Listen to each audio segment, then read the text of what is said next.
So, Ari, here we are. It is now close to 3 weeks after the election. We don't, the electors will be voting in late December. There's no reason to believe right now that they're going to vote for anybody but Donald Trump, at least in terms of relative to the way that we now know, and Michigan has been officially called for Donald Trump the beginning of this week. Yet we have the Green Party demanding a recount and suing in a couple of places, Pennsylvania, Wisconsin. They're going to be suing for a hand recount. They're going to be, it appears, trying to get a recount in Michigan. We have the winner of the election claiming that there were millions of fraudulent votes. No, I guess, breakdown as to what that means or where they came from, except for 3 states he mentioned via Twitter. He's also claiming that he won the Electoral College in a landslide. Obviously, we're sort of like, I don't even know how to characterize what kind of era we're entering into. But it certainly makes you think that maybe the Democrats, last time they had control of everything, should have done something to solidify the way we vote in this country. Well, I mean, I don't really even know where to start, Sam. I mean, it's really an unprecedented situation where the winner of the election, who got 2.5 million fewer votes, is complaining about how things went. I mean, if anything, Trump should be thrilled with the scenario in which he now controls everything, even though 2.5 million fewer people voted for him. I mean, obviously, there was no widespread voter fraud. The things he's referring to are totally baseless. His campaign is still yet to provide any evidence backing up his claims, but we're in an era now where the president-elect can basically just tweet whatever he wants, and everyone has to cover it, even if he provides absolutely no basis for his statements. But I think, the bigger issue here, the thing that I'm concerned about, is that this is opening the door for Trump and the people that he appoints to make it much harder to vote, because there already is a strategy within the GOP to make it harder to vote in all of these states.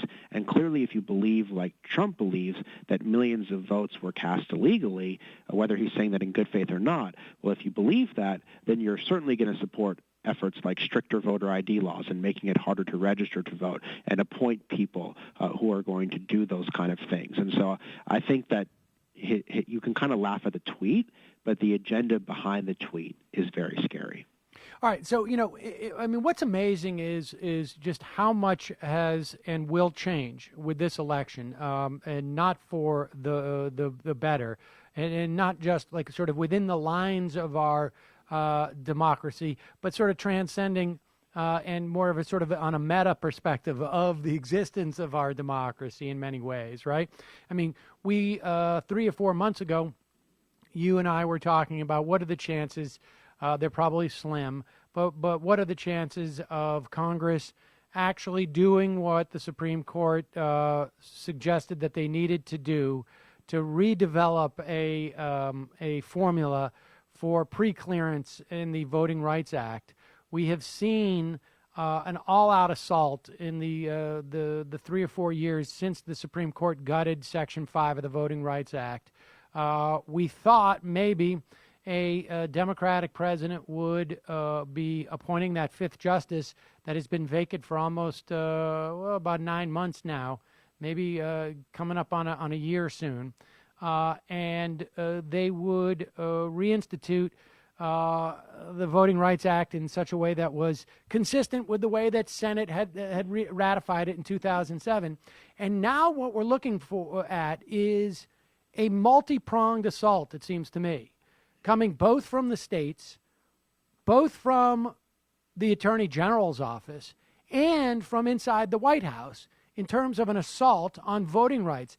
Well, where do you want to start? I mean, I think you're right. The assault on voting rights is going to come from everywhere, Republican-controlled states are going to keep doing what they're doing. They're going to keep pushing for strict voter ID laws. They're going to keep making it harder to register to vote. They're going to keep closing down polling places. They're going to keep cutting the amount of time that people have to vote, both to preserve their own majorities, which could be very fragile if Trump is unpopular, and to try to keep the White House in 2020, when also we should mention that election is going to control who draws the districts for the next 10 years after that, because of this new census coming out. So 2020 is going to be a huge election, and that's why we're going to continue to see voter suppression in the states. Then you're absolutely right. Jeff Sessions, if he's confirmed, which I expect he'll be as Attorney General, is going to bring a long record of hostility towards the Voting Rights Act. He's someone who believed that the Voting Rights Act, he called it a piece of intrusive legislation. He supported the gutting of the Voting Rights Act. He wrongly prosecuted black political activists in Alabama in the 1980s for voter fraud. So he's just about the most hardline person you can imagine on this issue coming to run the Justice Department. Then you have all of the people in the White House. Steve Bannon, Trump's top advisor, apparently said, according to the New York Times, that only property owners should be able to vote. Now, maybe he was joking, but when a colleague of his said, well, that will mean a lot of African Americans won't be able to vote, Bannon apparently said, well, that's not such a bad thing. I mean, so here you have a white nationalist who is openly talking about reducing voting. So, I mean, all of these things combined is really a nightmare scenario for voting rights. And to me, we just have to be incredibly vigilant about this. This can't be a side issue. This can't be like, oh, voting rights is one of the 25 issues that you check off the box. This has to be a fundamental fight throughout his presidency. We have to basically say, we are going to do everything we can to preserve American democracy, because I'm really concerned that American democracy cannot survive a Trump presidency. I mean, how do we do this without any?